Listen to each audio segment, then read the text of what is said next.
Fellow Falcoholics, what is up? Welcome to episode 321 of the Falcoholic Live. I'm your host, Kevin Knight at Falcoholic Kevin, joined by my special guest. He is Joe Patrick. He's at JA Patrick 200 on the Twitters. Joe, welcome back, friend of the show. It's been a minute. We've been sort of like working to get this done, and then there was we've been working, but we finally got it done. We found a time to work. I know you've been busy, of course, covering the Atlanta United stuff as well, which is a lot of fun, especially this time of year. Welcome back. How are you doing on this fine Wednesday evening? Thank you, Kevin. Thank you for having me back. Always love being on the show, talking up some Falcons. That's totally on me, by the way. I felt so bad I had to cancel on you the one time. I can't even remember what the instance was, but and it happened a couple more times. But I feel your pain because I'm in the podcasting business, mainly on the Atlanta United side, and I know the pain of booking guests. So I felt bad canceling on you there. But yeah, good to be back. Just trying to make my way through this Falcons offseason, which, I think we all knew that it was going to be, not as kind of guns a-blazing as the last couple have been with the spending. But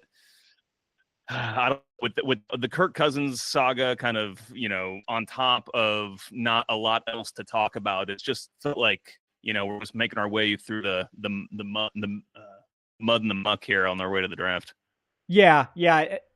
Uninspiring free agency period, I think, would be the way to say it, and not terribly surprising, right? Because this was a team that was not exactly working with a ton of cap space to begin with, and at this point, I wasn't expecting a bunch of crazy moves. I think maybe a little bit more splashy, was kind of the expectation, even if it wasn't a lot of volume.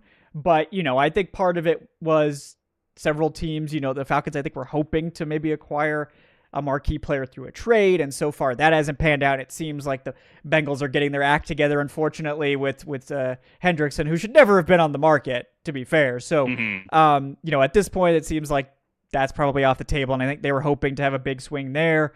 But we got a long offseason to go. A lot. We've obviously got the draft ahead of us, and that's going to be one of our main topics tonight, is sort of what are we looking at as the main needs heading into the draft. And there's a lot of free agency left too. I mean, obviously the marquee names are not there, but again, given the cap constraints, not thinking that the Falcons were going to be super involved in a ton of marquee signings going forward. And I know everyone remembers two of the biggest Falcons veteran acquisitions were after preseason, essentially. So, or like basically, a week or two before the season. So there is a lot of time left. There's a lot of opportunity to make more moves, but given what we've seen so far, that's all we can talk about, right? We can't go back and pretend, that. Oh. Touched it, Kevin.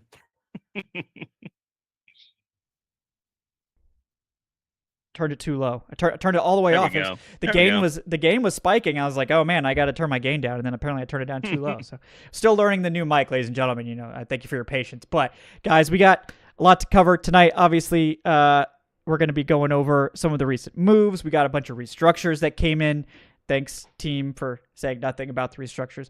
I think a lot of people would have been excited to hear about these moves. So I'm a little puzzled as why nobody said anything. But hey, we can still talk about it. And the Falcons do have some cap space to play around with, and they have opportunities to create more. And obviously, we got some draft picks and some potential other stuff to go along with that offseason to get to here. And before I forget, because I will if we don't do this quick, got to shout out, of course, our sponsor, BetOnline, folks. BetOnline is the world's most trusted betting platform and your number one source for betting on all that March Madness has to offer. That's right, the madness is well underway, and even if your bracket is busted, I know mine is, BetOnline has. I was all in on St. John's. I was pulling for our compatriot Alan Stirk and his St. John's guys, and I know Alan's upset about that. My bracket obviously is very upset about that as well. But BetOnline's got plenty of ways to stay in on the action with a free Sweet 16 bracket challenge going on now, as well as live betting on every remaining tournament game. the largest selection of odds and everything. Obviously college basketball, but they've got the NIT going as well. MLB's kicking off, NHL, MMA. BetOnline continues to be your number one sports betting source, even without NFL or any football to bet on at the moment. From every Cinderella story to every hat trick, BetOnline's got you covered with odds, stats, and more for every game, every play, and every win. Make sure when you sign up, guys, to use our promo code BELIEVE. That's BLEAV to get access to the latest promotions over there on betonline.ag. BetOnline, the game starts here. All right. Well, before we get into the recent moves, just kind of want to get your overall take on free agency. You know, I know a lot of fans in particular are pretty down on it, you know, relatively quiet. Not a lot of marquee names involved, but several players been added here. And, you know, I think particularly on the defensive side, I think a lot of these additions are quite intriguing. But I do sort of wonder, you know, how much has the needle really moved, right? But I'm curious sort of your thoughts on what the Falcons have been able to do so far in free agency. Yeah, I think the best word we can use would just be pragmatic. Like, these are signings that they make sense when you think about, you know, where the Falcons are kind of restricted and what they can spend and the resources they have available to them.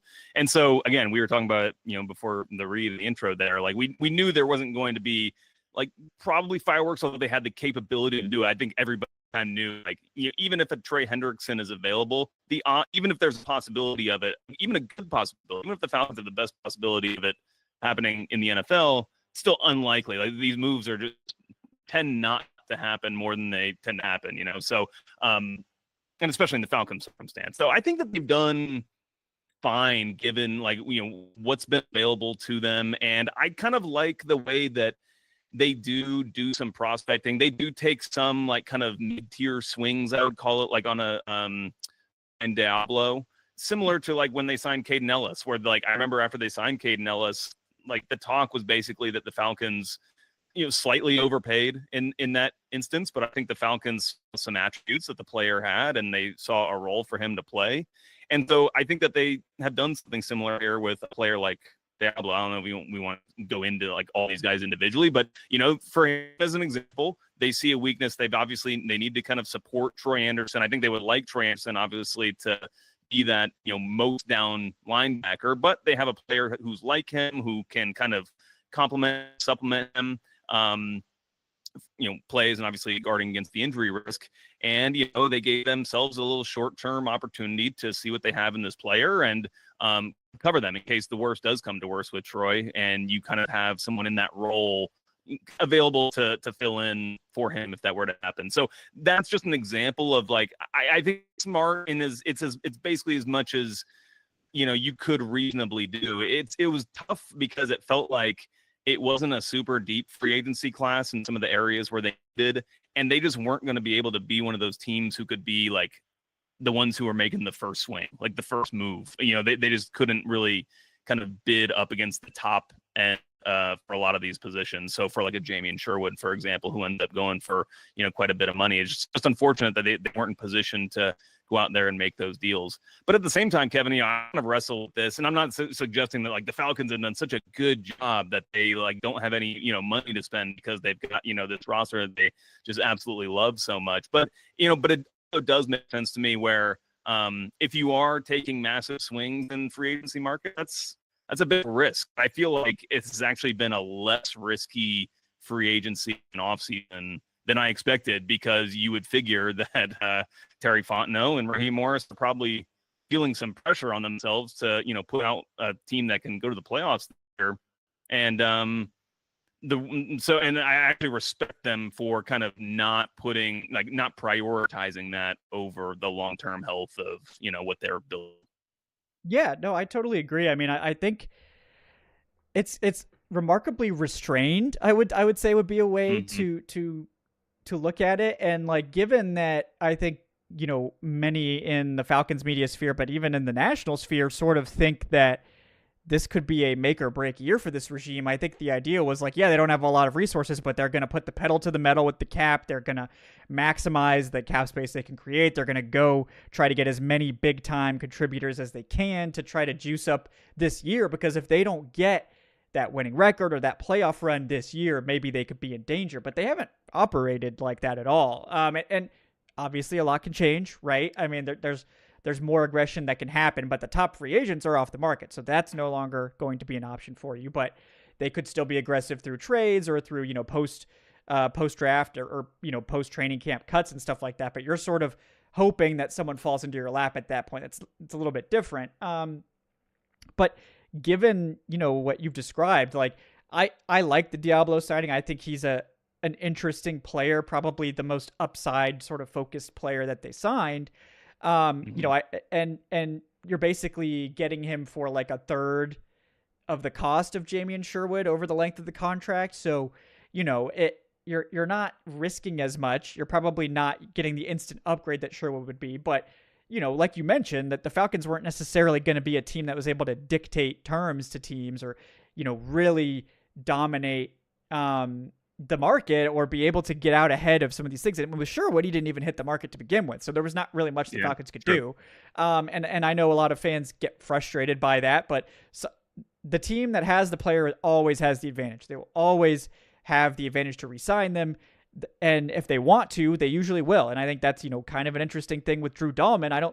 Drew Dahlman went for a little bit more than I initially thought he would get, but not so much that I didn't think the Falcons would be willing to match. They did not. Mm-hmm. So, that's obviously a major decision for them to make. But yeah, I mean, like, to me, I think this free agency was, we want to swap out some of the expensive veterans we had for cheaper veterans that we think can give us a similar level of play while costing us a lot less. And, that's smart always for teams. Like if you can swap out a player and save money and get the same level of play, that's min-maxing your roster. That's what good teams do. You don't want to be overpaying. You want to be maximizing your resources as much as you can. Obviously they're banking on coaching improvement, and I'm sure we'll get to that at some point, but it's been interesting to sort of see how they operated, and sort of it feels like treading water, but you're sort of like treading water while like putting more water in the tank. It's like, okay, well, you're kind of like turning it over, right? Mm-hmm. It feels like a turnover of the roster to an extent, and especially I think that Grady Jarrett kind of epitomizes that or symbolizes that more than anybody else. I've kind of been talking a little bit about this with people, but just from like a mentality, even just the character of the building, of the roster, the locker room, it feels like kind of a changing of the guard when you move a player that was as influential in the venue as Grady was. I mean, he was like a father figure, honestly. Maybe not a father figure, but just like a mentor for a lot of veteran leader players. Yeah.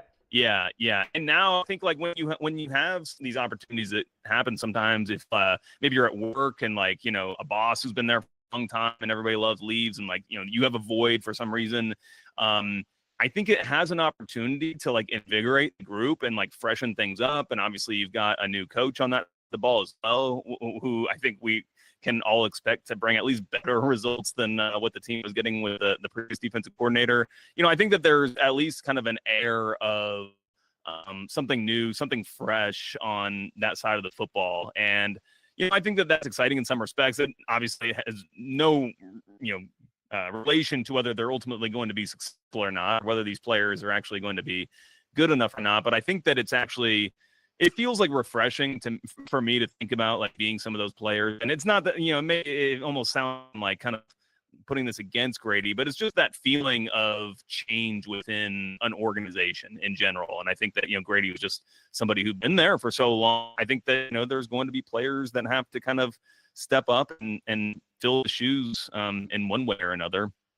And you're right. I think that we're kind of in it's not a whole period, but I think, and it's not a punt either, but it's also not like you said, like they're not kind of, emptying the bank account and, finding every single loose change in the house to spend it. I think they are being pragmatic, like I said, and like trying to also evaluate at the same time, like really evaluate who are the most important pieces on this roster, who are the most important pieces of Michael Penix, what types of players do they need to be putting around him? And I think that they can only assess that when they see him play here And you hope that these things come together really quickly. They can sometimes happen like that, like Washington last year, perfect example. And ultimately, I am optimistic about that happening with Penix. But I do think that it is frustrating for Falcons fans because it feels like it's going to be one more year of.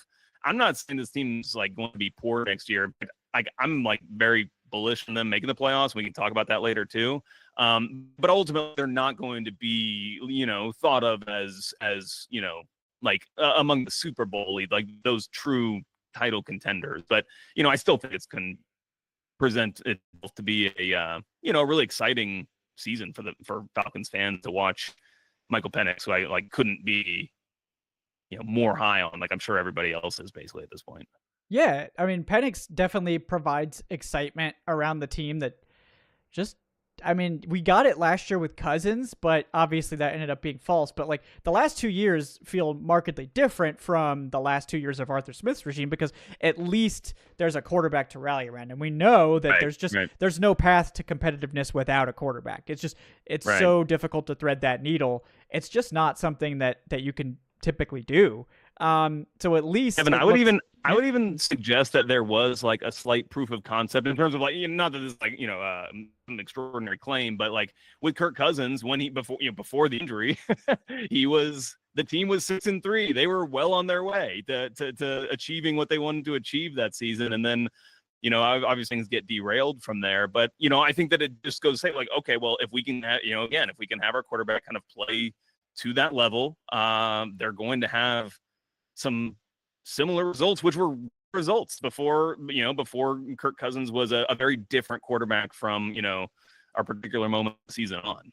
Yeah, no, that's a good point. And it definitely turned quickly for Cousins and he was not able to pull himself out of that tailspin. And it's part of the reason that we are where we are. I mean, we talked about it sort of in season towards the end of the season too, of just like, well, it's probably for the best that, we got to see Penix as much as we did and kind of can move forward confidently, or at least as confident as you can be, in a, quarterback who's started 4 games. But, can't be much more encouraged than you are from that performance. I mean, we saw pretty much everything we needed to see to feel comfortable moving forward with Michael Penix. But, it's another year of, ultimately last year was just another year where the Falcons have these playoff aspirations and they talk a big talk and they go out and spend money. And it falls apart, and we get, another year where the team collapses down the stretch, and this was probably the most painful version of that yet, because at 6-3, I mean, if you had told me we were going to win 2 more games, I would have said you were crazy. And, I guess I'm the idiot, Kevin, I don't know what week it was that I saw them start wearing the Outrun the South sign t-shirt and stuff, but I was like, oh no, man, that is not, and not that it's not like a cool phrase, but like you don't say that. And honestly, I didn't feel like Raheem loved the fact that like that's what was happening, that got picked up on as this kind of rallying cry for the team. But yeah, it's like, but that kind of epitomizes like what Falcons fans have been through, where it's like, there's all this excitement drummed up, and expectations are raised, and could the team, you can't say anything else other than that they consistently failed to meet those expectations. So, it is, I think it makes for like just like an uncomfortable time, it feels like. Yeah. And I think that's sort of the crux of where we are now with, I think if the Falcons had this offseason, like, with a coaching change and all this stuff, and it's like, okay, we're going to reset the cap, we're going to fix all this stuff. Like, fans are willing, I think, to accept that sometimes resets have to happen. But we've been doing the reset thing on and off since 2018, like we've been trying to reset and restart and all this, and it hasn't been working. So like, I totally understand, fans that are fed up with it, and it's starting to spill out onto social media. And, we saw national outlets say the Falcons had the worst offseason of any, team, which, I don't know.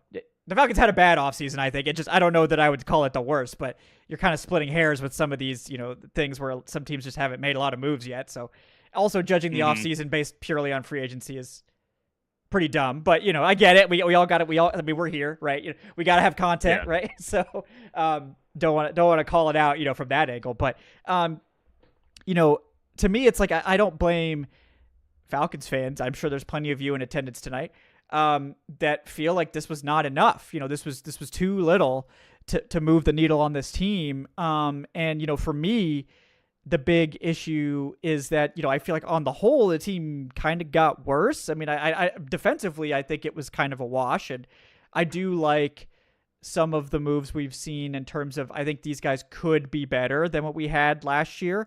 Like Jordan Fuller, I think, is a great example of a guy that could cost a lot less than Justin Simmons and probably give you more run defense, even if he's not as good in coverage. But, maybe that'll help on the whole. I do like Divine Diablo if they have like a role for him and feel like they can get him going.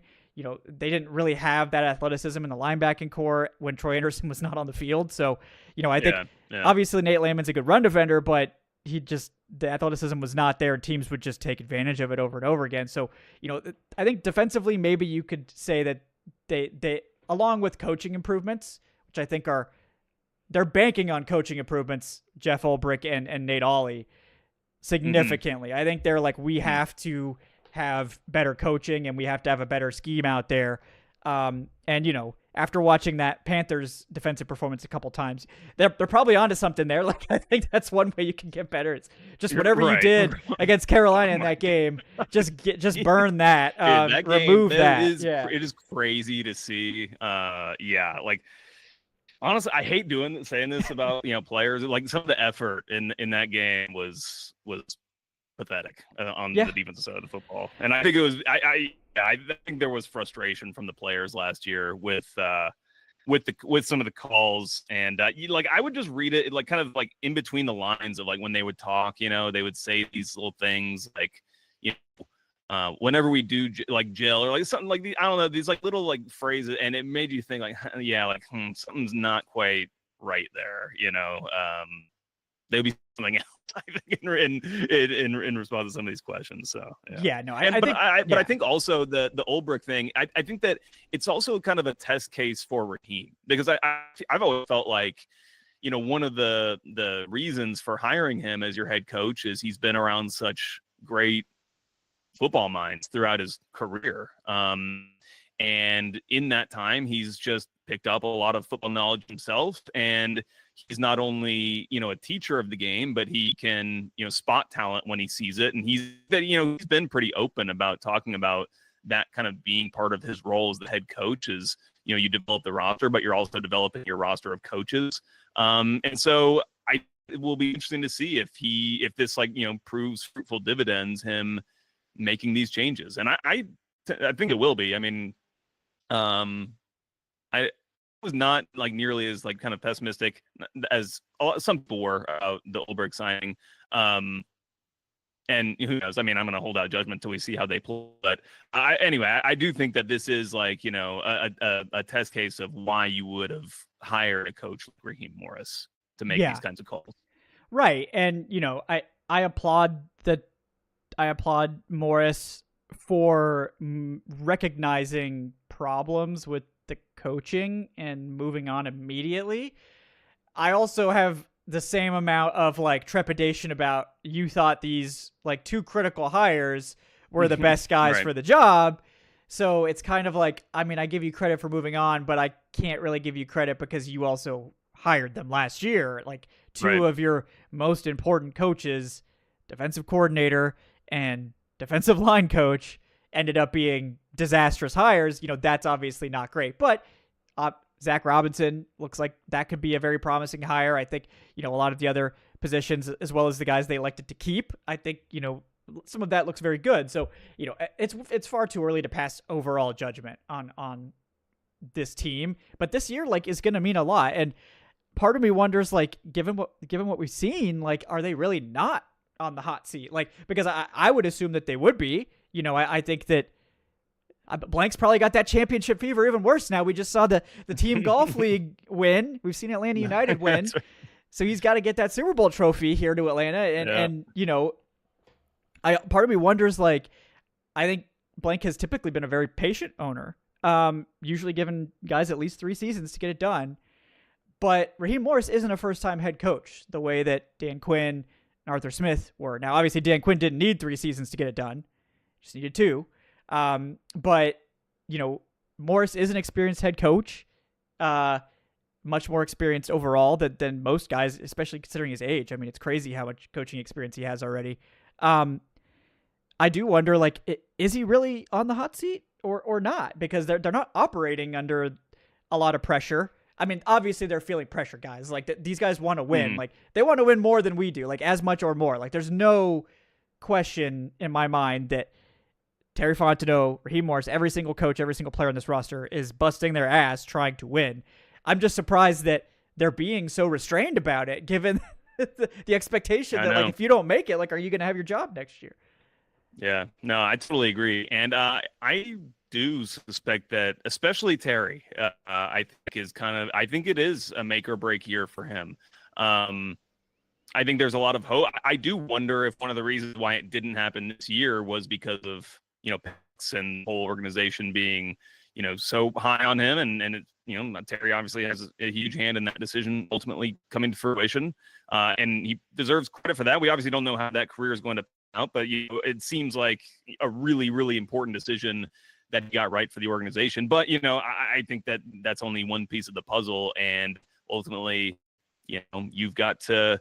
It's not even about it is about winning Super Bowl, obviously, but it's about like being relevant, being part of like the national discussion, having the primetime games, at Mercedes-Benz Stadium, building the brand of the stadium, of the organization. Like that's really what I think is. It's got to be most frustrating to Arthur Blank at this time.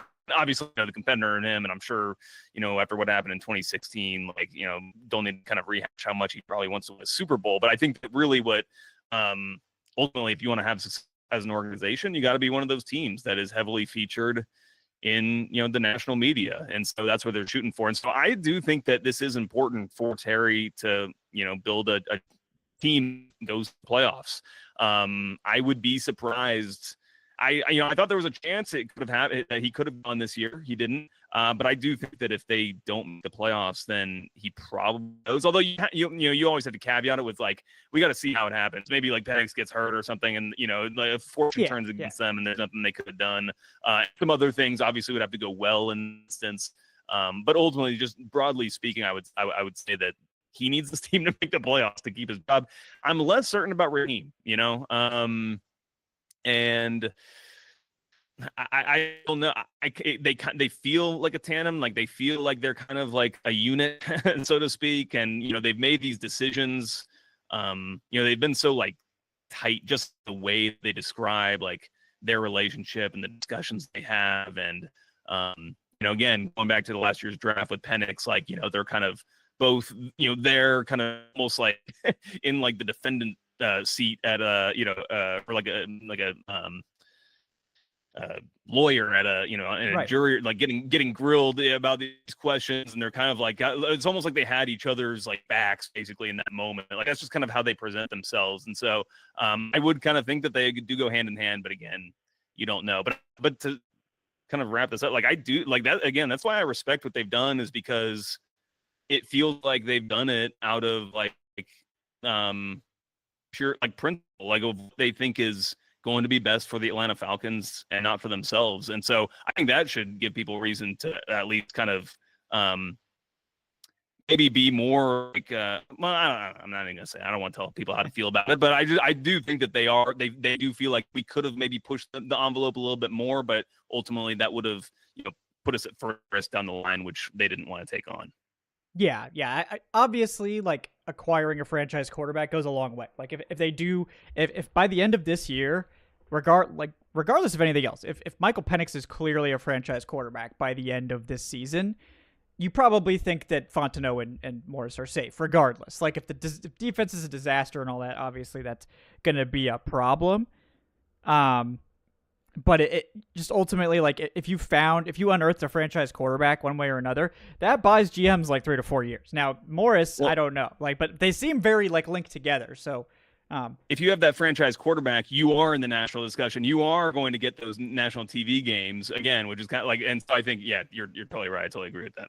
Yeah. Now, there's obviously other issues with the team, but they struggled to find a quarterback for 3 years under Arthur Smith. They had a quarterback in Matt Ryan that the team seemed eager to move on from and then not replace.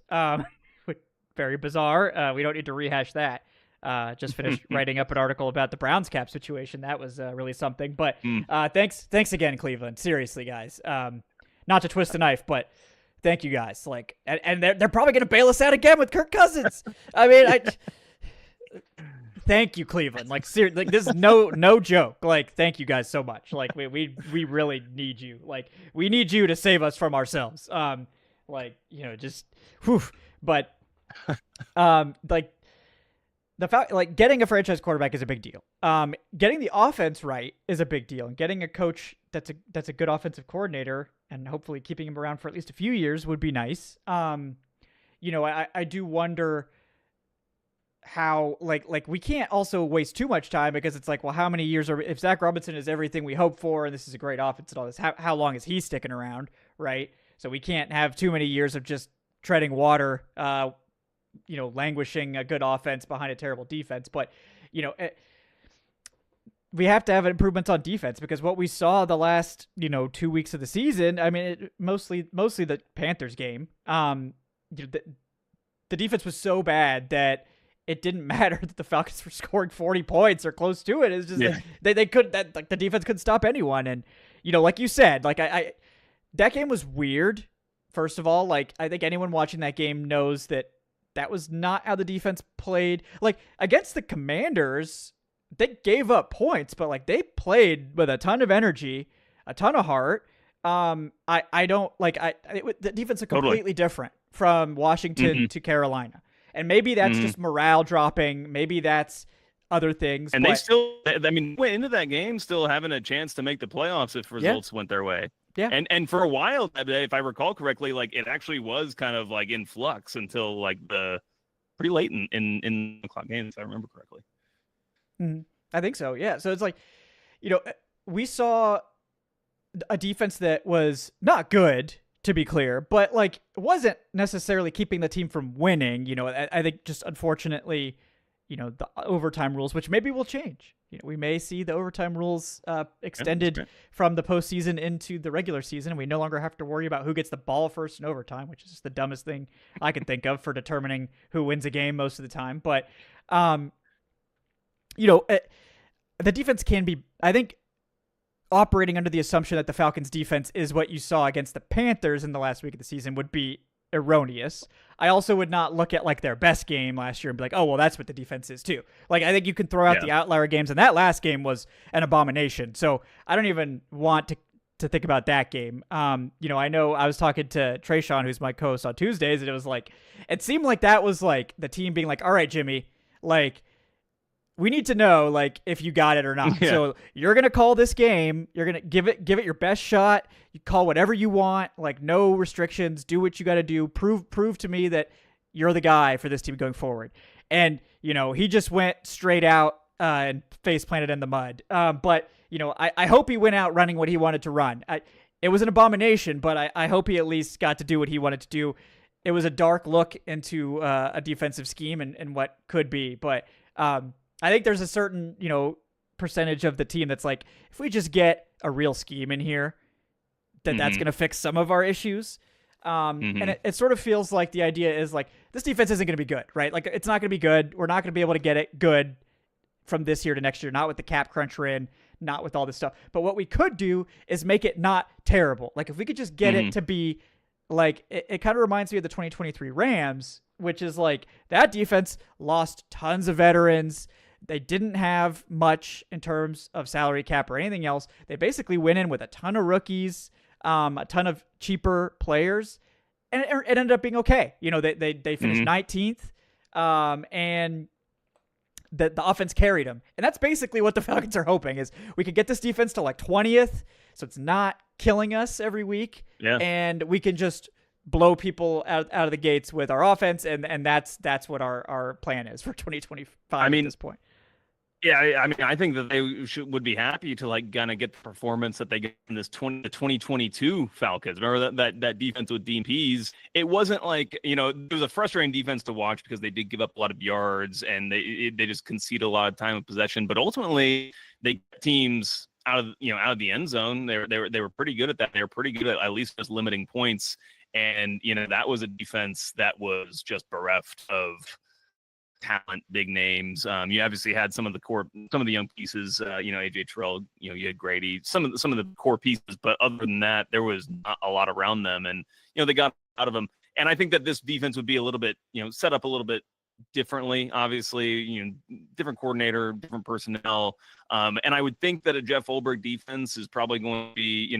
You're going to want to kind of prioritize or gamble maybe more and try to be more a takeaway team that gives your offense the ball back. But I totally take it where it's like, yeah, if you can just kind of have a strength, have like something identity that you can lean on that makes you so that you can just kind of to your point like kind of tread water and rely on what hopefully is genuinely like a top genuinely top 10. I think they have the opportunity to be even better than that offense in the NFL to carry this team. And if they do, I think it could be a very exciting team. I think there is a version of this team that is like exciting and leaves us all optimistic for the future. And I think that there's probably a different way that it goes as well. But we'll see. We'll see how it goes, I guess. No, it's hard to tell exactly what they're going to be because the draft hasn't happened, obviously, and those are going to be such important players for this team coming up. Oh yeah, and it's like they only got 5 picks right now. I think it's kind of an open secret that they're working to trade down if they can. I think there's maybe 1 or 2 players they would stick and pick, like maybe Mike Green. It seems like they love Mike Green. Maybe Starks or a corner if like one of the top guys falls or something like that. But I think for the most part, they feel like they need day 2 picks, at least one more. So I think a trade down is coming, and that will help the volume of the class that they could get. But I agree with you. There is, for as down as I've been on the start of free agency, it's just the start of free agency. We got a long way to go, and I think the secret to this team, if you call it a secret, the way that this team wins is going to be through the strength of the offense. If the offense is good enough, you can cover up a lot of bad defense with a great offense.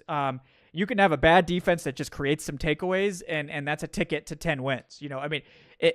Offense is more important in this day and age. It just is. And the offense is in really good shape. There's a couple, center in particular is very concerning to me. I don't have a huge issue with Ryan Nuzul, but you went from the best zone blocking center in the league to someone who really hurt your run game when he was out there, even though I think the pass protection's kind of about the same. So this is the most underplayed. This is I feel like this is the most under discussed. Like I feel like it's like an offensive line. People just don't kind of know a lot about it. They don't really scrutinize offensive linemen all that much unless they're making some egregious mistakes. But I always felt like it was, I really felt the major upgrade when Drew Dunn came back into the lineup from having Ryan Nuzul, and all of a sudden the run game just seemed like they could be so much more diverse in what they were doing, and obviously having a lot more success. And people get on Dahlman because of the pass protection issues that he's had, but I would absolutely take that with what he adds in the run game versus Ryan Nuzul. So that's definitely they're definitely going to have to address that either in the draft or free agency. Yeah, and I think that's a good sort of dovetail into our next topic here in a second with sort of the remaining needs. The center's kind of at the top of the list now, but what you said is true. Like this team, if they manage a top 5 offense, yes, they could absolutely win 10 or 11 games, and it might not really matter how bad the defense is. If you're a top 5 offense, you're probably also going to just be helping your defense a lot in terms of time of possession and not turning the ball over constantly, which was a big issue during the Falcons slump this year. It's just constant turnovers from Kirk Cousins. There is a path, certainly. It feels like they're kind of threading the needle of like, we need the offense to be kind of perfect or close to it for us to beat good teams. Obviously looking at their schedule, we don't know who the good or bad teams are going to be. I remember last year thinking like, oh, the Vikings, that's an easy win. Right. And the Vikings won 14 games. So, Broncos, or whatever it was. So, you don't really know, but, this team can compete. It's not out of the question. And the fact that they had a quiet start to free agency isn't going to keep them from competing. So I do want to make sure people know that the story of the Falcons 2025 season is in the first chapter, right? But first chapter could have been more exciting, right? We could have had Yeah. more encouraging stuff happen, but again, Yeah. like you said, like the fact that I don't think they gave out any bad deals. Like they didn't hurt themselves. I think Right. That's it. Yeah, that's a good way yeah. to put it. That's how I feel. Yeah. So like at least you didn't set yourself back. I mean, I'm disappointed to lose Dahlman, but they clearly thought he was not worth that contract, and they're probably right. Honestly, they're probably right that he's not worth that contract. But that's a small comfort, you know. Yeah. Well, it's something I know that you've said this. You always say this, Kevin, which is like, is Drew Dahlman, like, do they like Drew Dahlman? Yes. Like I think in a vacuum, like they probably think that he's worth the $14 million, but considering who else they have to pay, it's like you can't pay everybody on your offensive line. Ultimately, you do have to find some uncut gems and make them serviceable. And so it's just a luxury they couldn't afford. Maybe, you know, in a different universe where, you know, they aren't in such cap crunch because they haven't done a Kirk Cousins deal or whatever it might be, you know, they could make that move. But I think they were just in a position where, you know, they liked the player. They even didn't hate the number, but only just couldn't justify it with some of these other things. Because, you know, if you sign Dahlman, are you able to do some of these other moves that we think of as small moves, but, you know, ultimately these players are going to have, you know, significant impacts, whether that's, you know, bringing Hughes or Divine Diablo or whoever else. Yeah, and then like Hughes might be the biggest deal that people aren't talking about. Like Hughes coming back to be cornerback 2 for $6 million a year. I mean, there's corner 2s making so reasonable, 12 to 15 million. You know, so he clearly looked like he could play in this scheme and was a good fit for him. You know, they obviously have to find a solution at the slot, but yeah, I mean, it's just they can win with this roster. They just need the offense to be great. Which, you know, last year wasn't that far off from being great. So you're thinking, you know, Penix in here for a whole offseason, more, you know, more time with the offensive coordinator who's also going to have a year under his belt now. Maybe they could do some more interesting things. Maybe they'll actually use Kyle Pitts. It seems like the vibe is very strong that they're not really interested in trading Kyle Pitts at this point. So is that your sort of take as well? Yeah, it's definitely I thought there was actually a really good chance that he was going to get traded, honestly, just because, you know, they didn't have these picks. They needed to try to allocate, you know, the capital that they have to the best of their ability. And, you know, ultimately they will, you know, utilize the, you know, Kyle Pitts' cap on the field. Like that will be, you know, that's how that value will be utilized. And, you know, I'm not totally against it. I'm not totally against the idea that he could, you know, have be a more significant threat more consistently with Michael Penix, specifically under center, you know, kind of for obvious reasons. But Pitts is a downfield threat, you know, he's not one of these kind of shifty underneath receivers. He doesn't like sink his hips and like really cut and create separation in those moments. But I do think that he can be, you know, an over the home run ball type of threat. Ultimately, is that what you wanted with your 4th pick? No, but I mean, like, listen, like we could talk about that all day. It's not going to change the fact of who he is at this point and how he can help you. Yeah. I mean, I think it's crazy to me that they wanted to make him into a normal tight end when he just doesn't do normal tight end things very well. Like, I will give him credit. I think he's a serviceable blocker now. Like, I mean, it's not like blocking tight end level, but it's like better than most receivers level. So, you know, he has put in the work there. But like, yeah, Pitts is in college. Pitts wasn't running a bunch of short routes. Like, that's not what he was doing in college either. Like, he was streaking downfield, toasting linebackers and safeties and just catching, you know, everything because he was so open. Now, the openness is not going to be as easy to achieve in the NFL, but the Falcons just really didn't put him in position to play that role. But like, given like what the Falcons have, it's like you've got Drake London who can do pretty much anything that you need, you know, except maybe like go routes. Like that's not really his game, but you know, he could still win on go routes just because he's a contested catch guy. But you've got Darnell Mooney for that, and Mooney can give you some short yard stuff too.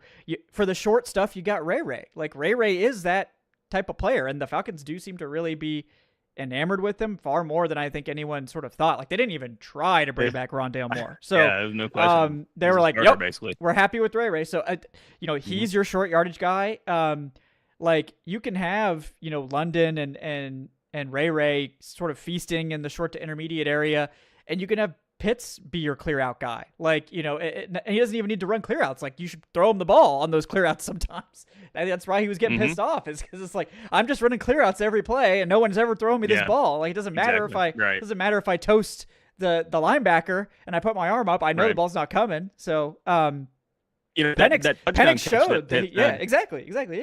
Yeah, exactly. Yeah, I was gonna say that touchdown catch that he had against Washington, I think that's what really kind of gets me excited as like another like I just feel like we hadn't seen Kyle Pitts kind of catch that kind of ball in that kind of area from another quarter before, and I feel like one of the reasons is Penix could gun it in there and look like it's not. I don't think that Pitts is like, you know, he's not going to create tons of separation on Diggs, but it was nice to see him just be that red zone threat that I think that everybody thought he would be, this kind of red zone monster, obviously, when he comes into the league, given his size, and just never really has been that kind of player.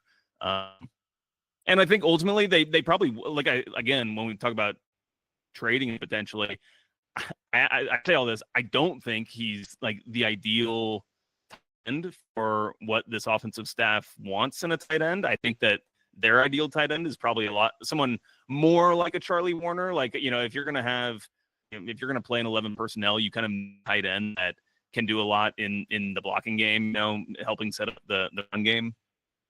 And but ultimately, I think that just nobody was going to come up and meet the valuation that they were need in order to make that trade. So we'll see how it goes. I don't expect him to return to Atlanta though, unless he really, you know, pops off and it turns out they have, you know, he and Penix have this incredible connection.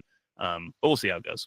Yeah. I mean, it's still possible, but I agree. I think like best case scenario, if he has a crazy year, they probably look to tag and trade for a premium pick. Because he'll be 25. You know, he'll be 25 next year when they're looking to do this. So it's crazy. Like, you know, I mean, if he has 1,000 yards or something like that, like something crazy, they could tag and trade him for a premium pick, right? Yeah. So it's like, or you just tag him and keep him for another year because the tight end tag isn't that expensive. If he's that valuable, right? Yeah. Right. And maybe they do decide like, oh, like maybe we want, you know, maybe this will work. Maybe this is what we want actually, or, you know, maybe whatever they want to do, but we'll see. It's he's one of the more fascinating players. And again, doesn't seem like he's going to be moved. So, but yeah, I mean, looking at the rest of this roster, like we mentioned center, obviously, I think that's a huge one. Do you expect center to be like a priority in the draft now? Cause I feel like it wasn't talked about at all until they let Dahlman walk. So yeah, well, I mean, like, I don't know how to feel about it. I don't know if it's going to be a draft priority or if they feel like they would be better served by bringing a veteran in. Because to me, it's like, you know, Ryan Newsel is kind of like a rookie in that, like, he's just like a guy that you're hoping that you can kind of like get the most of the potential, and is kind of not a fully formed, like, solid starting caliber center. And is a rookie going to be that guy? Maybe if they are really high on one, then I suppose they should go after that guy, I guess. But, you know, I'm just trying to think, like, just with the limited amount of picks, it feels like they, you know, use as many of those, especially the top ones on, you know, these premium defensive players that are going to be available. So I honestly don't know. I don't know what they feel like is going to be the most course of action as to how to add that to that position. It's going to give them the kind of competition that they want at that spot. No, I agree. I think like there are some interesting centers in the draft. You know, obviously everyone will talk about Jared Wilson. I know there's like three people that have said that in the chat, you know. And like, to be completely honest, like Jared Wilson makes a ton of sense for them. Like, I mean, not even, you know, Georgia notwithstanding, like super athlete, and honestly fits them better than Drew Dahlman because he's a great pass protector, which is pretty rare to see, that you'll see guys that are first year starters be great pass protectors. It usually takes longer to get the pass protection down. So, I mean, really impressive stuff from Wilson. He'll be sort of, he was a good zone blocker, so I think he'll kind of probably grow into that role. I think the man gap running stuff that he tried to do is, the strength is an issue for Wilson. That's kind of his thing. But like, you know, I like Wilson. I wouldn't be shocked if they went for him, but again, it's like, can you depend? Like, you don't have a 3rd round pick right now, so like, that's kind of where he's slotted.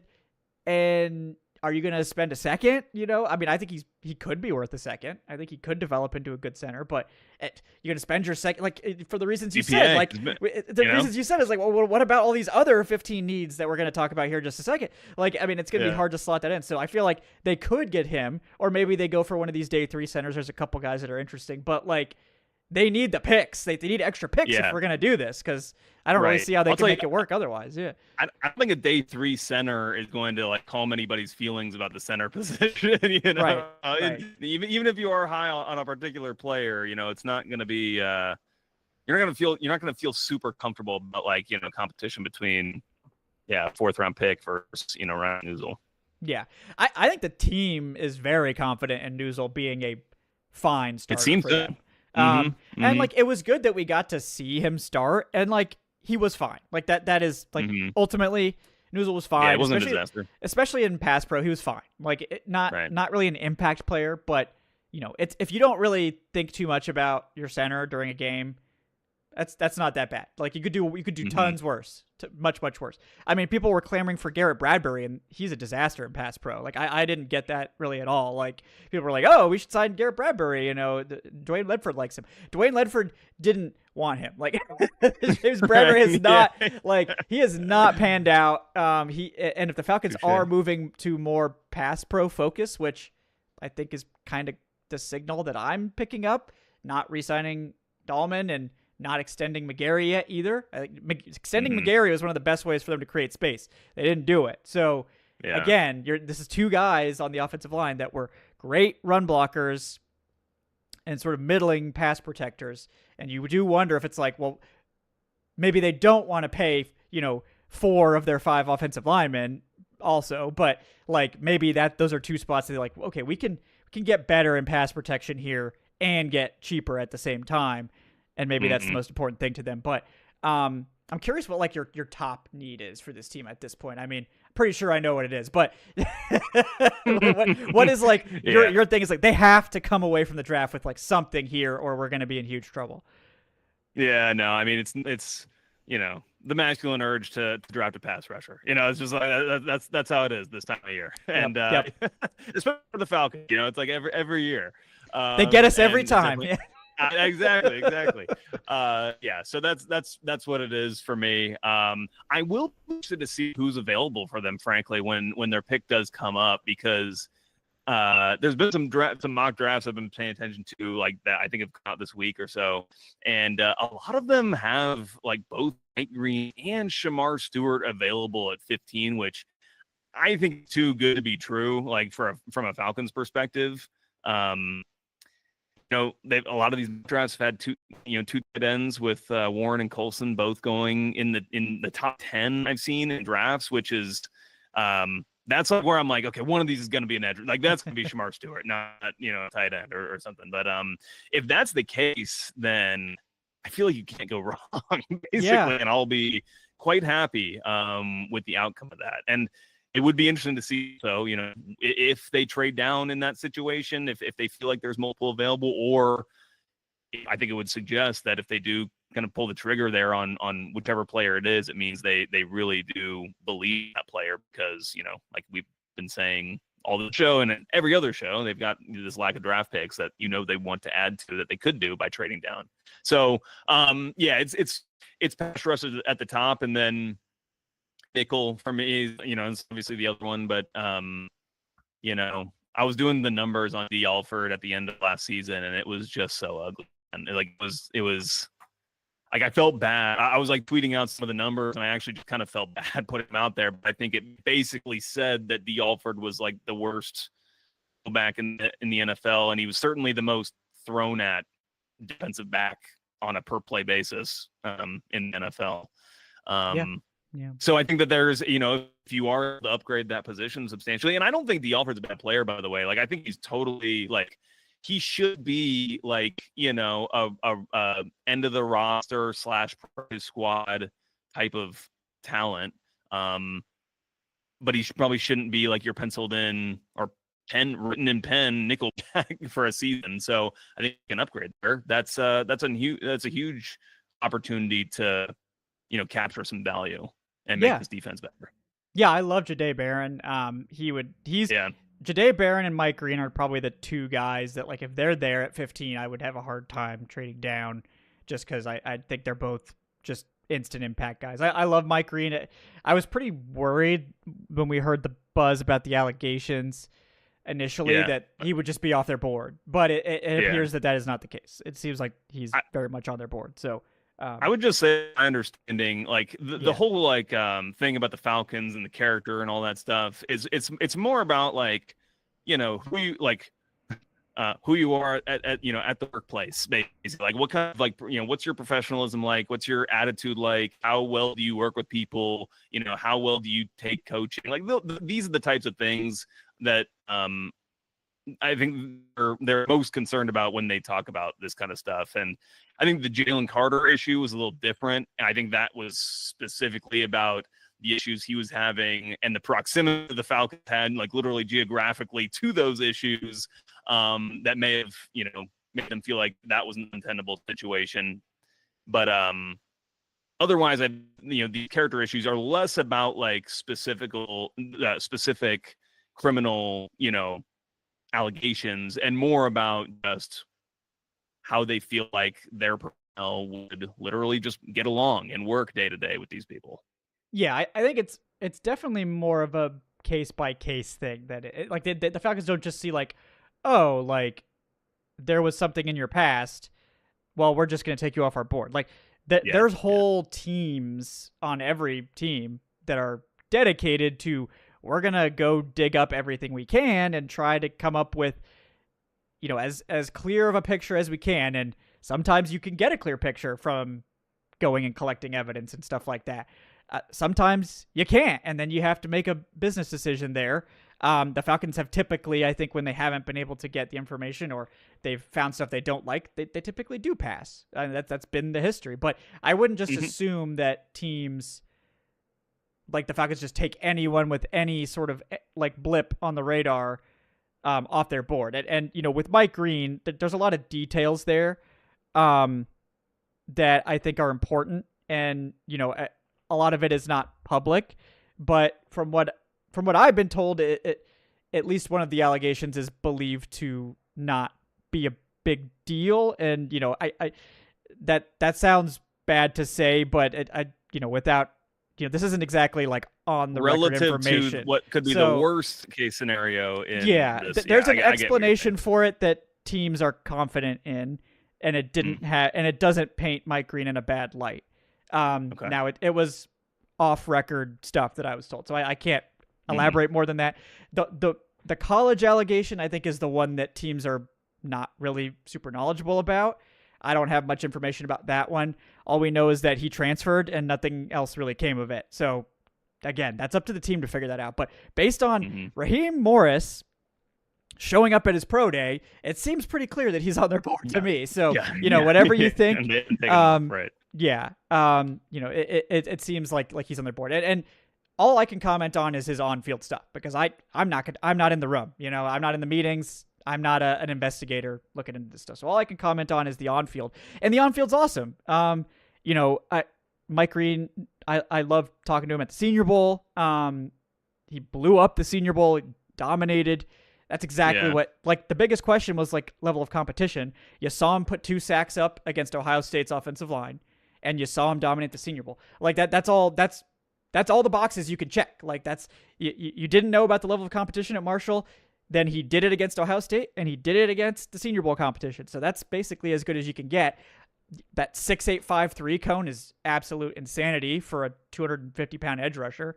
I love Mike Green, so I'm a big fan. I want to ask a question, just so, like, I'm a devil's advocate, but I'm just curious, your opinion. Because I felt like the Falcons, if they could kind of have their druthers and just like kind of create the perfect player that they could draft in this instance, would be obviously somebody who could get after the quarterback like Mike Green, but at like 265 pounds, like someone a little bit bigger that could be like that kind of powerful defender that they felt very confident in playing the run.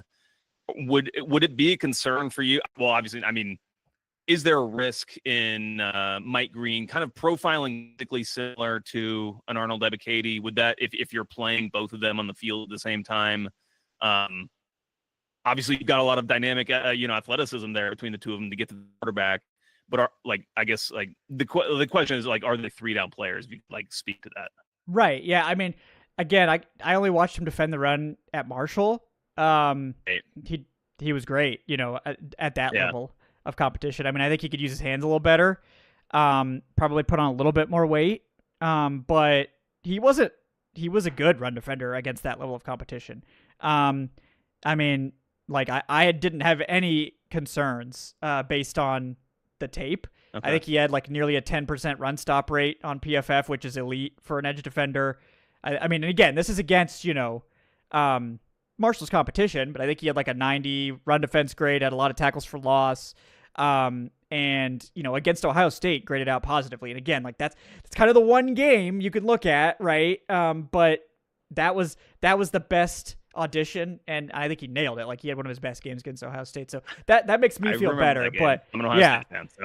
yeah. Who's this guy? Who the heck is this guy? But someone I mean, honestly, someone like a Micah Williams does make a lot of sense. If they trade down, he's a bigger, really good run defender. We've seen it against that SEC level of competition too, so you feel a little bit more confident in that. I guess I've been thinking about the size profile specifically because there's been this Jalen Walker versus Michael Williams debate, because those two players obviously are very very profiles, different.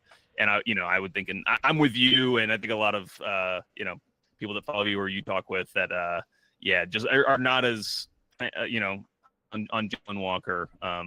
Especially with what the Falcons need. Yeah, I feel like the biggest Jalen Walker hater. I don't actually dislike Jalen Walker. I just didn't get the top 15 hype he was getting, given the I think you could watch the film and be like, he looks kind of small. Why isn't he playing full-time edge rusher given how good he is as an edge rusher? It's because he's tiny. Right. He's small. I mean, he's 32-inch arms, 6'1". Yeah, he's not weight small. For Raheem and Ulbrich. Yeah, they love the length. So I think Jalen Walker's probably going to have to play at least half the time an off-ball linebacker, which he needs to learn. Off-ball linebacker is probably the most, other than maybe safety, the most heady position there is. You have so many responsibilities. I mean, not even counting if you're the green dot. It is a position that takes so much. I mean, Troy Anderson is a great example. This was a guy in Troy Anderson that played 3 positions in college, clearly one of the smartest guys on his team, and becoming an NFL Mike, it's taken a long time to get there. Yeah. You can even still see, with Troy, it's he's not instinctive off the snap the way that, Caden Ellis is. And Caden Ellis hasn't even been playing Mike for his entire life. But, yeah, it all happens so fast for those those linebackers. All of a sudden, boom, everything's in motion. They're trying to see it all and analyze it all, and then think about where they've got to be, where they've got to position themselves in a split second. Yeah, and that's why a guy like Nate Landman and the 2023 scheme looked so good. Despite his athletic limitations, because he's the most instinctual linebacker they had, and he was just able to flow to the ball, and so good for him. But yeah, I mean, you mentioned a lot of guys that I really like too, like Shamar Stewart. Again, if you're just trying to bet on traits, a lot of people are like, oh, well, Jalen Walker, you think he can become something? It's okay, well, why would I bet on the guy that's in the single-digit percentiles as an edge rusher to become a great edge rusher? Or the guy that is in the one-of-one category, huge, tremendous length. Yeah. And a really good... People are like, oh, Shamar Stewart doesn't have any production. He has production as a run defender. He's a great run defender. Yeah. But, and he's 21 years old. So it's Shamar is first of all, I don't think he's getting past the Saints. I've never seen a more Saints edge rusher in my life than Shamar Stewart. Peyton Turner, this is Peyton Turner, times 10, so so I don't think he's getting out of the top 10 because of that, but it's I just don't, especially for the Falcons, who clearly value the size profile so highly. I don't really get that one, but I like Shamar. He's probably not the instant impact pass rusher people are hoping for, but he will help the run defense a lot. So I mean, there is that. He'll play, just might not play on third down. Well, I am high on bullish on Ebiketie. I feel like Ebiketie's taken steps every single year, and I think that he started from like a lower floor than I think a lot of people hoped he would. But I will say I've been impressed by just the progression he makes. Still makes dumb mistakes. He lines up offside more than anybody. It was so funny to me at some point this season. Raheem was like, "Yeah, AK's doing good. We got to end up on side now." And then like I think the next game he got flagged for lining up in the neutrals. He's just trying to get after Which is like, Yeah. yeah. If you've ever seen an interview with him, or like that is just it makes total sense that he would do that kind of thing. He's actually like a very fun loving guy in that sense. But I'm getting off track. He actually just impressed me with the steps that he's taken, so I'm optimistic about him. And the thing I kind of my brain went a place today, but then quickly snapped back into edge rusher with the first pick. Was I was looking at a chart of Ohio State's pro day guys, Ohio State. And really coincidental, I was looking of course. Yeah. Right. Yeah. And I was like JT Tuimoloau, he came in with like 35-inch arms and 81.5-inch wingspan. I was like, man, that sounds like a guy they would love in the second round. Falcon. Yeah. Yeah. Right. Yeah. And he's like, it's funny because when he came to Ohio State, he was kind of, he was a huge recruit, obviously, as many of them are. But he was supposed to be this kind of like dynamic pass rusher, kind of like Zach Harrison, obviously, like the way that what I thought he was going to be. And then JTT turned into being this like pretty very good run defender, and not a really dynamic pass rusher. So that's kind of the maybe you could say there's room for growth there, but I just say I slightly thought, because there is so many of these like really solid to good pass rush this draft, I'm like, does it make any sense to go with Jahdae Barron with the 15th pick and then take one of these other guys? But then ultimately I kind of come back to the positional value thing. I'm like, but like they have to take an edge eventually, right? Yeah.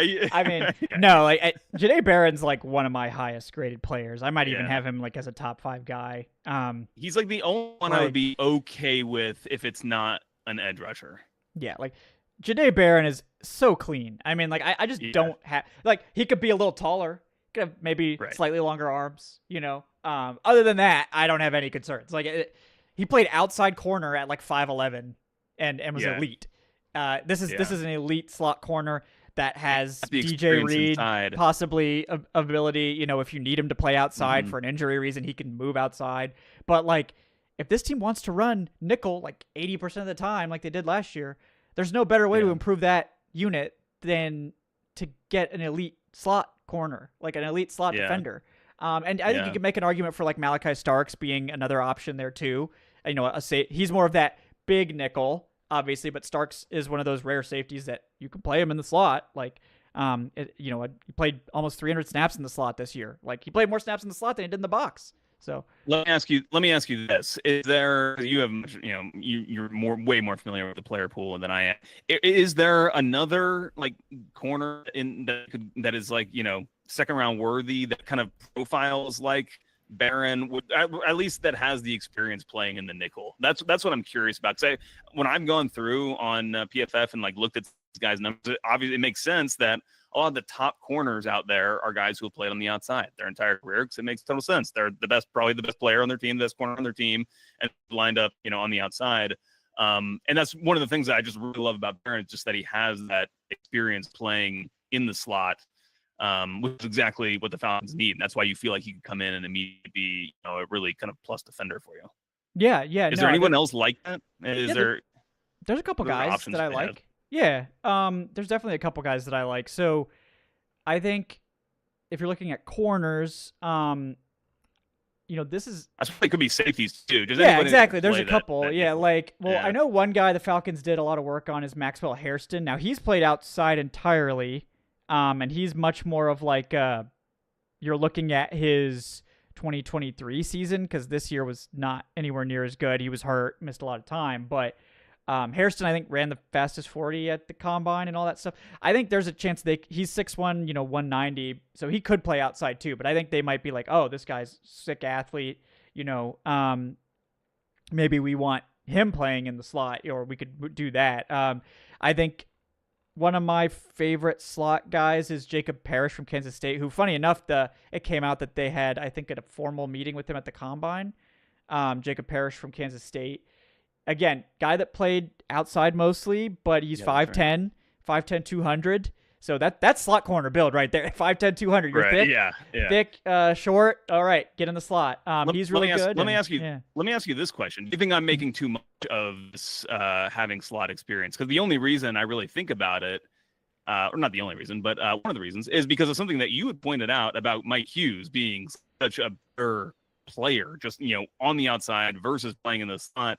And I honestly hadn't really even thought about it that much, that there would be that much of a difference. But it totally makes sense that there would be spatially, like you're just in a different area of the field. You've got players lined up on either side of you, so it does make sense that there would be at least some adjustment, some kind of trade would maybe be helpful Yeah. in that area, not on the outside.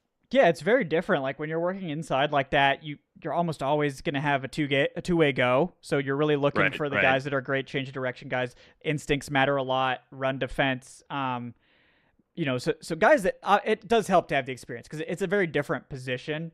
But if you're drafting, like especially later, you may just have to kind of mix and match guys. But Right. you know, there's a number of guys that I think are really interesting. Like I love Andrew Makuba from Texas. So if we get Barron, then we get Makuba later, we get the band back together. But Makuba played like 500 snaps in the slot over the past 3 years or something. So he's very experienced there. Sebastian Castro, the safety from Iowa, he actually played most of his snaps in the slot as opposed to playing deeper in the box. And then the Falcons, I think, we're talking to Caleb Ransaw from Tulane either yesterday or the other day at his pro day. That's another guy that was he's listed as a safety, but mostly played in the slot. He actually lined up a fair amount. I think he played like 190 snaps, lined up on the line of scrimmage too. So that's like crazy. But Ransaw is really interesting. He tested well. I think he had like some crazy like pass breakup sort of numbers, like and stuff like that. So Ransaw is a guy that's a little bit later in the draft too. So I think like the slot is still a place where you can find value. So I think if they're like Jacob Parrish, and stuff like that, like Parrish might go day 2, but I think like Castro and Caleb Ransaw, Elijah Huzzy, who was a big Shrine Bowl guy, small, but he looked great at the Shrine Bowl. He's mostly a guy that's going to project to the slot too. So they definitely have some guys that can do it. I'm just interested to see how they prioritize it. But given that they haven't signed anyone and they haven't brought back D'Alford, like you said, and like it sounded to me like, we're still trying to have Alford on, guys. I think he kind of wants to get his free agency settled before he comes on. Like you mentioned Alford and the system and all that. I think he's got a lot to say about the system last year. Not necessarily gonna throw anyone under the bus or like that, but he made it pretty clear to me that he had issues with his deployment and kind of had a lot to say. So I'm not gonna put any words in Alford's mouth, but we are definitely still trying to that'd be awesome if you could get on and talk about it. Yeah. So it should but it seemed like Alford thought maybe there was a chance he was coming back to Atlanta when I was talking to him, but we haven't seen much movement there, so it might be an after the draft thing or whatever. But so we'll see. But I do think there are definitely a lot of options, and the slot is definitely like that could be something you do go for at like the 4th round pick, or if they do trade back, you can probably pick up like a second if you're trading down far enough, or a 3rd and like a 4th, and that extra 4th can be really valuable for getting like a slot starter or a nose tackle or something like that. And this is a class that's got a lot of those type of guys in it. So yeah, definitely. And then like I kind of got us on a sidetrack there, but I think their other needs are pretty obviously safety, although they've again, to kind of go back to this top of the discussion with the pragmatism, I think they made a pragmatic signing there to just kind of give themselves some depth. But yeah, I would expect them to go after a safety. Talked about center. Linebacker is still one where there are some backers that I like that I feel like that they could get late. And I always feel like it's worth taking shots on some of those guys with like late round picks. I feel like you often see these kinds of instinctual linebackers, but maybe are lacking something physically that are able to be useful to you and reliable in some ways. I think that's what they wanted out of JD Bertrand, who I'm holding reservations on his outlook, but he just seemed to lack a little bit of athleticism at times last year when I saw him. That hurt him, just like a little bit of burst that made him like a step slow to a tackle that didn't allow him to get his head on the right side or whatnot. That was just seemed like a hurdle he's gonna have to overcome. So we'll see.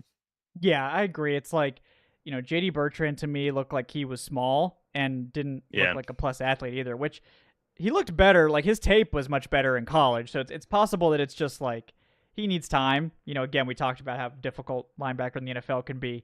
So I think we're going to get more from JD Bertrand, but I don't know that he's ever someone you're going to be wanting to start, but we'll see. Yeah, I mean, there are certainly some interesting linebackers. Like I know there's the Georgia linebacker like Smail Mondon or whatever.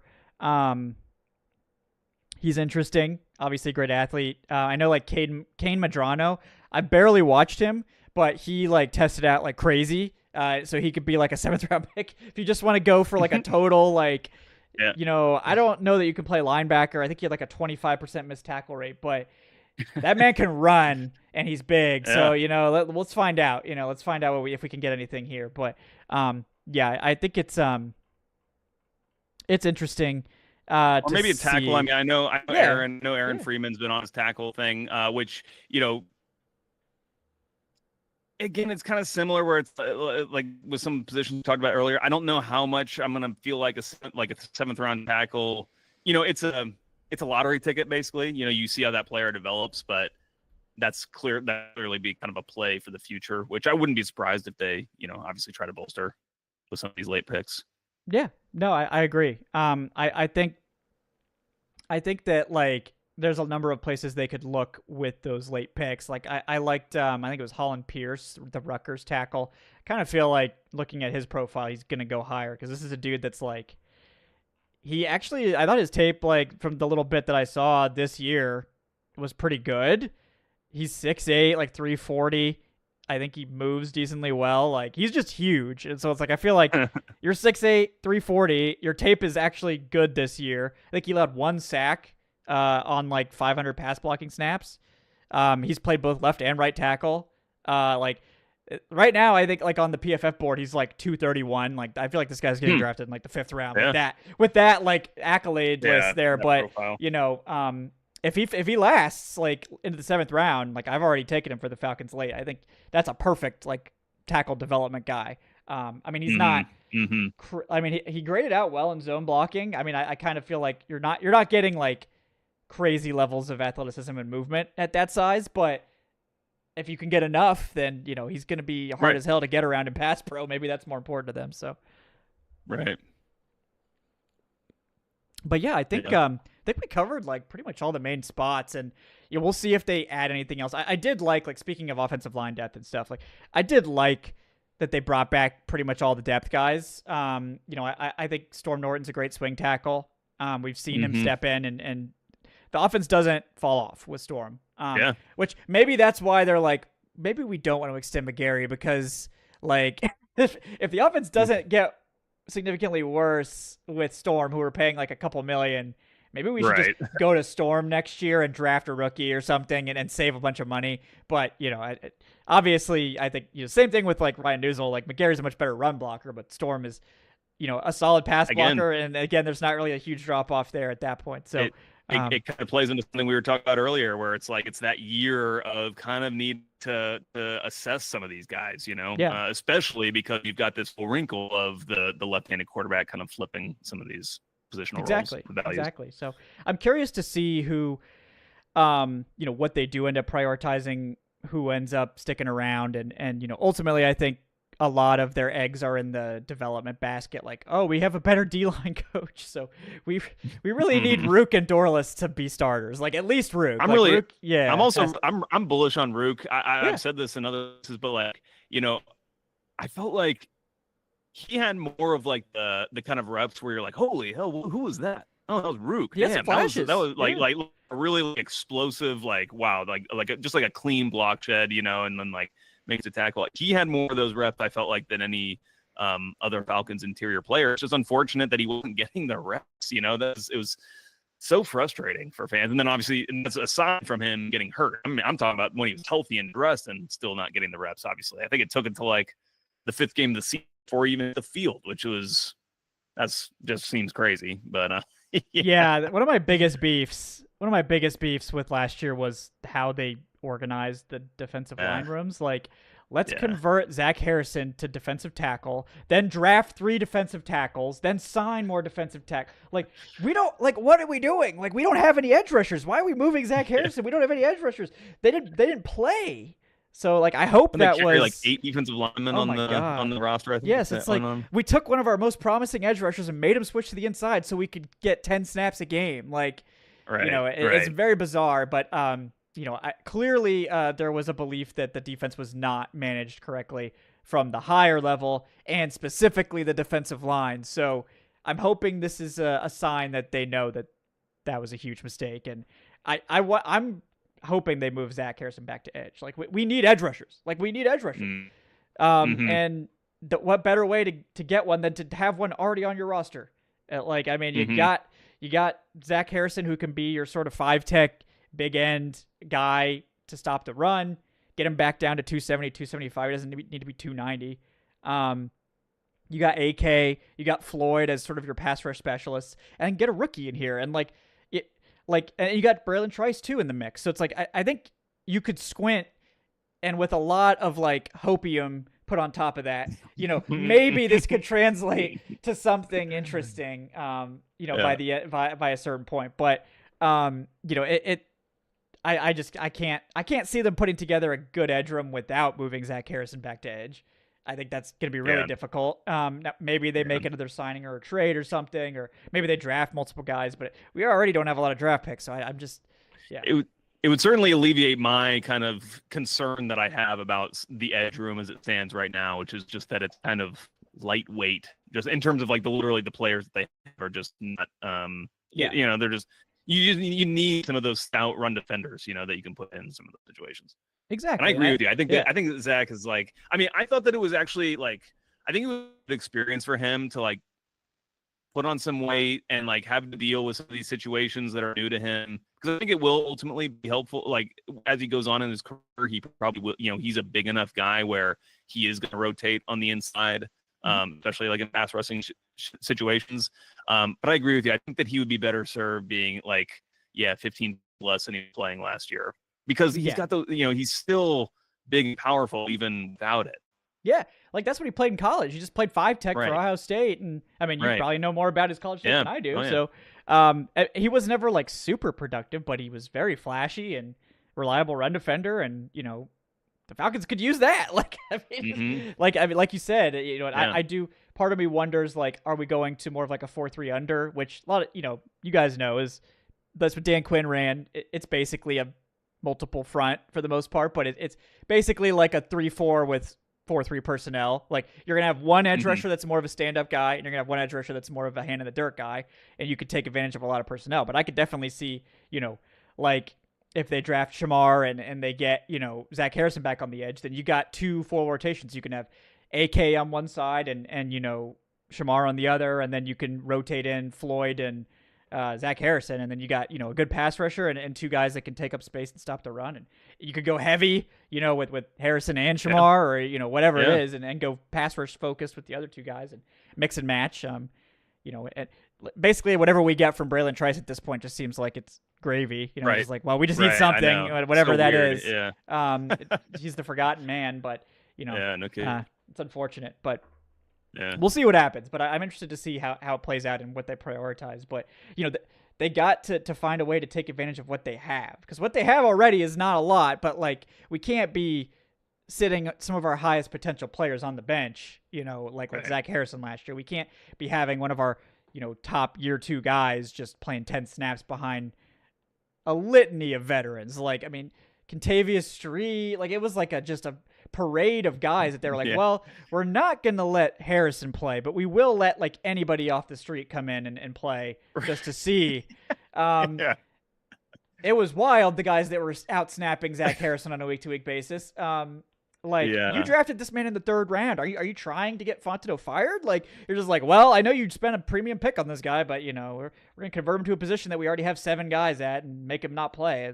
I don't know. That I obviously have a lot of beef around that decision, but hopefully there's still time. There's still time to rectify this. We can fix it.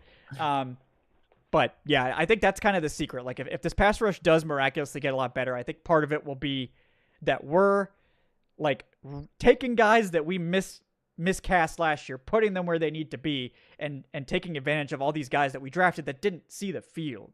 Like, we can, if Dorless and Rook become contributors, especially Rook, and you get Zach Harrison actually playing, like, and Braylon Trice is able to play some role, like, maybe those guys, like, this is the 23 Rams, and they all step up at once, and then the defense is actually okay. But, it's kind of a needle threading situation at that point, and who knows how many of it's unlikely all of those guys, even if they get snaps, will be good. So hopefully just more will be good than bad. That's kind of the hope. But no, anything else, Joe, you want to touch on before we sign off? I think we covered pretty much all the major it's been good. So. It's been good catching up. I feel we've had about 3 months of off-season action to catch up on, so it's good. And it's going to be a lot more excitement coming here soon. So looking forward to that. The draft. Nope. Fun month up ahead, guys. Lots of draft stuff to get to. I believe Monday we will be having our next live mock draft with the patrons and supporters, which will be available after we record.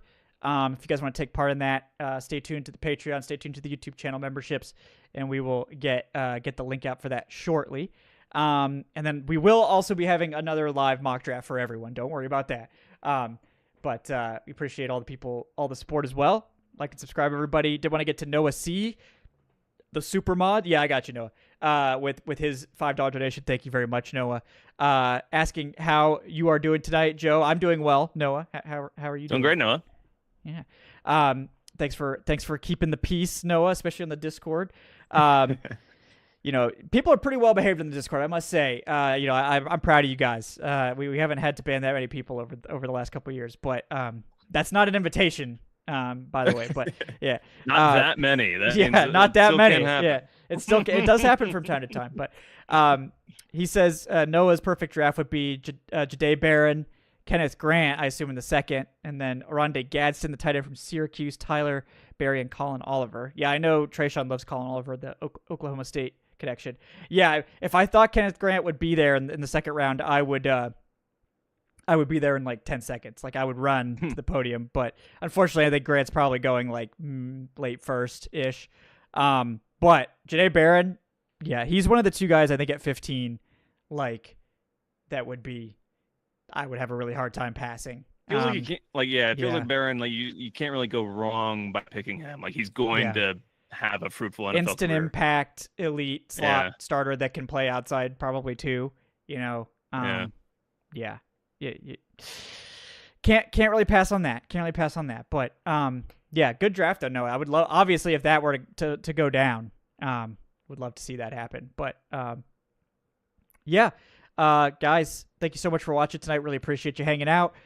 We will be back on Friday. I'm gonna have a show. I think the topic will be sort of what was being discussed today on Twitter, which was, kind of what the Falcons have done in free agency so far, why it's okay to be disappointed in it, but why I think they're kind of going for this more restrained style, probably trying to replicate 2023 with the Rams, which is bold. I'll say that. I was very against what the Rams did in 2023. I thought that the defense was going to fall off a cliff. It didn't. So, I could be wrong. It happens regularly. So, but that's sort of the topic, and we'll kind of get into how things could go right. We covered some of it tonight too, like how some of these things can go right for the team, and they still can thread this needle and find a way to win football games. It's not out of the question. We've seen much worse teams win 10 football games in this league. So, and we still got the draft, so a lot to get to. But thanks again, guys, for watching. We really appreciate that. Like, subscribe. The Discord link is in the show description too. Josh, if you're interested in that, thank you. And yeah, support the show, Patreon, channel memberships, check us out. Give Joe a follow over there at JPatrick200. I'm at Falcoholic Kevin on Twitter. Make sure check out the Falcoholic.com for all that great written content as well. But guys, thank you so much tonight. We will see you next time on the Falcoholic Live and 30 Birds and Brews podcast. And thanks, of course, to BetOnline for sponsoring tonight's episode. We'll see you next